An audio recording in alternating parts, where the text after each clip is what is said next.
शिवाय नमस्तुभ्यम दर्शकों, हर हर महादेव। आप सभी का मेरे चैनल पर बहुत बहुत स्वागत है। कैसी हैं आप सब?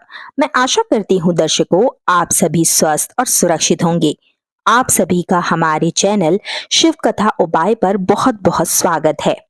दर्शकों, आप सभी जानते हैं कि 17 जुलाई दिन सोमवार को सावन के पवित्र माह का दूसरा सोमवार है। साथ ही में सोमवती अमावस्या भी है, जिसे हम हरियाली अमावस्या के नाम से भी जानते हैं।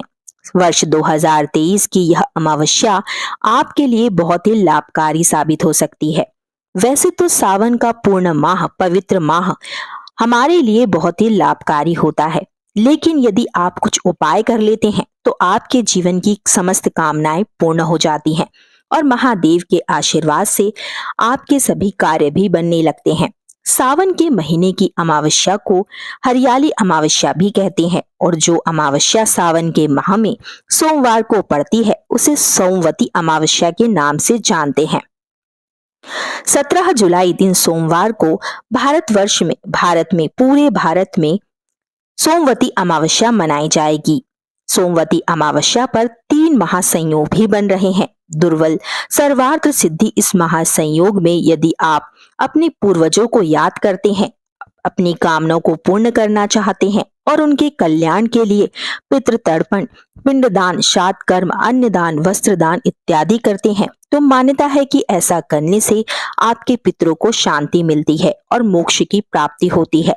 यदि आपकी कुंडली में पितृ दोष है तो इस अमावस्या पर दान करके आप इस दोष को शांत कर सकते हैं। सावन की इस हरियाली अमावस्या पर पौधे आपको लगाना ही चाहिए। साथ ही में 14 दीपक का यह दान भी आपको अवश्य ही करना चाहिए। पूजनीय पंडित जी ने अपने शिव महापुराण कथा में 14 दीपकों का दान अमावस्या तिथि पर यदि आप करते हैं और खासकर सावन माह की पवित्र सोमवती अमावस्या पर यदि दान करते हैं तो आपके समस्त पापों से आपको मुक्ति मिलेगी।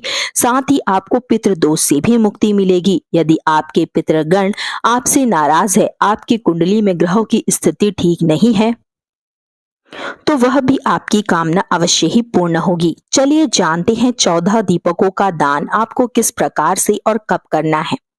आप सभी जानते हैं कि जिस प्रकार से महादेव को सोमवार का दिन समर्पित होता है, प्रदोष का दिन समर्पित होता है, मासिक शिवरात्रि का दिन समर्पित होता है, उसी प्रकार से यदि हम सावन की इस पवित्र सोमवती अमावस्या पर 14 दीपकों का यह दान का उपाय कर लेते हैं तो हमारी जीवन की समस्त कामनाएं पूर्ण होती हैं। दिन भर में प्रदोष काल का समय बहुत ही अति उत्तम माना जाता है। प्रदोष काल के समय पर किया गया यह 14 दीपकों का दान आपके जीवन में खुशियां लेकर आएगा और आपके जीवन की समस्त कामनाओं को पूर्ण करेगा। श्री शिव महापुराण में पूजनीय पंडित जी ने विशेष रूप से इस उपाय का वर्णन किया है। बहुत ही नया और अचूक सा उपाय है, आप सभी अवश्य ही करिएगा, जिससे कि आपकी कामना अवश्य ही पूर्ण होगी।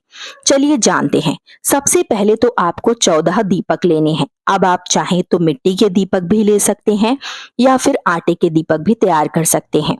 हमारे हिंदू धर्म शास्त्र में बताया गया है कि आटे का दीपक और मिट्टी का दीपक सबसे शुद्ध माना जाता है। इन दोनों दीपकों के अलावा दीपदान में आपको किसी और दीपक का प्रयोग नहीं करना है।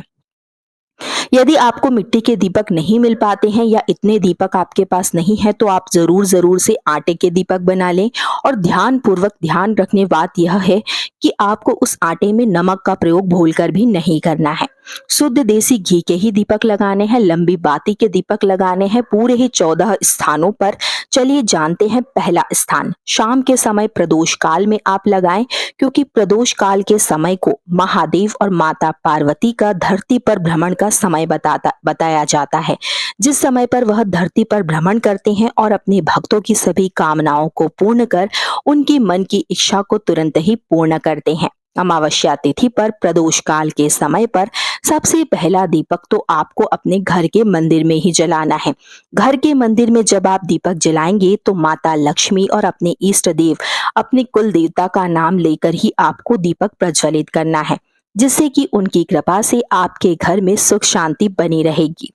दूसरा दीपक आपको अपनी रसोई घर में जलाना है। रसोई घर में पीने के पानी के स्थान के पास आपको दीपक प्रज्वलित करना है, क्योंकि रसोई घर में आप सभी जानते हैं कि माता अन्नपूर्णा का निवास होता है और पीने के पानी के स्थान के पास यानी कि परिंदे के पास हमारे पितरों का वास होता है, जिससे हमें माता अन्नपूर्णा और पितरों दोनों का ही आशीर्वाद प्राप्त होगा। हमारे पितृगण हमसे प्रसन्न होकर हमारी हर कामना को पूर्ण करेंगे और हमारे हर कार्य को सफल भी बनाएंगे।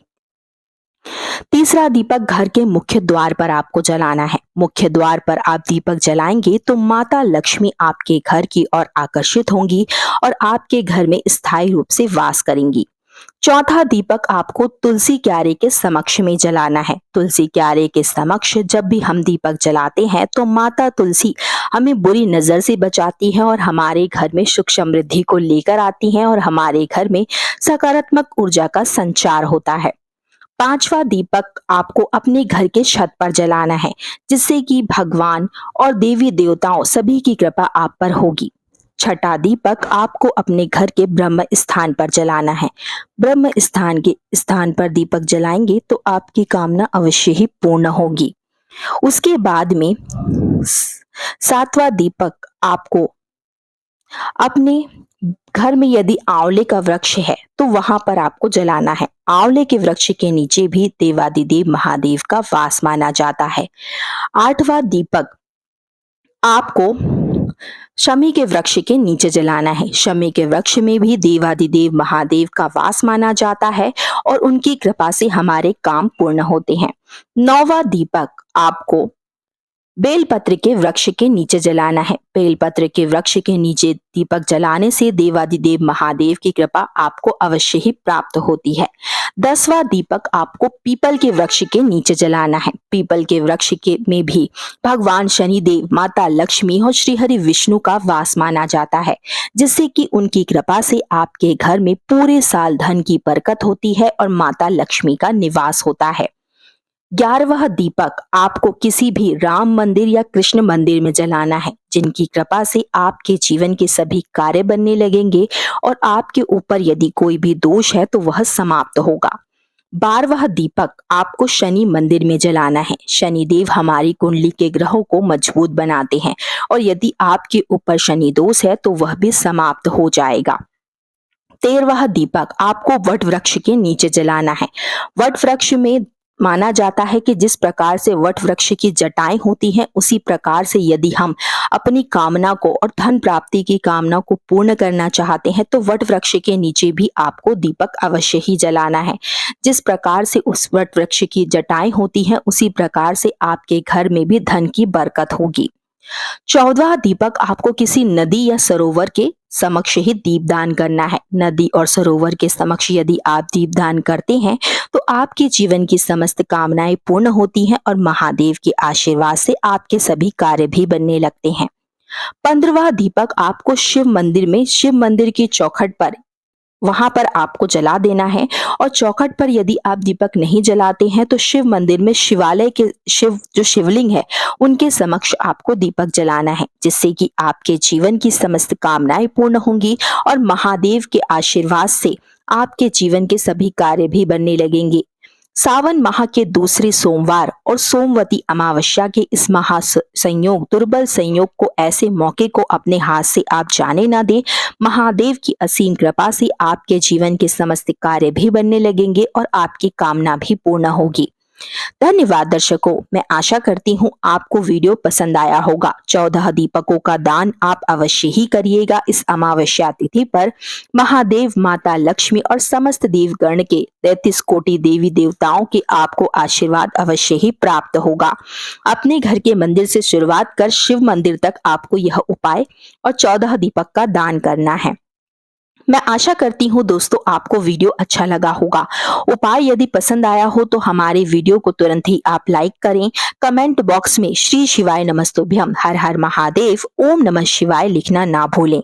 चैनल पर यदि आप पहली बार आए हैं, अचानक से आज पहली बार मेरी आवाज को सुन रहे हैं, तो चैनल को तुरंत ही सब्सक्राइब कर लीजिए, बेल आइकन को प्रेस करके ऑल पर क्लिक कर दीजिए। जब भी हमारा कोई नया वीडियो आएगा तो उसका नोटिफिकेशन आपको सबसे पहले प्राप्त होगा। और इस वीडियो को ज्यादा से ज्यादा आप शेयर करिएगा ताकि वह भी इस उपाय को अवश्य ही कर सके। धन्यवाद दर्शकों, मिलते हैं अगले वीडियो में। हर हर महादेव।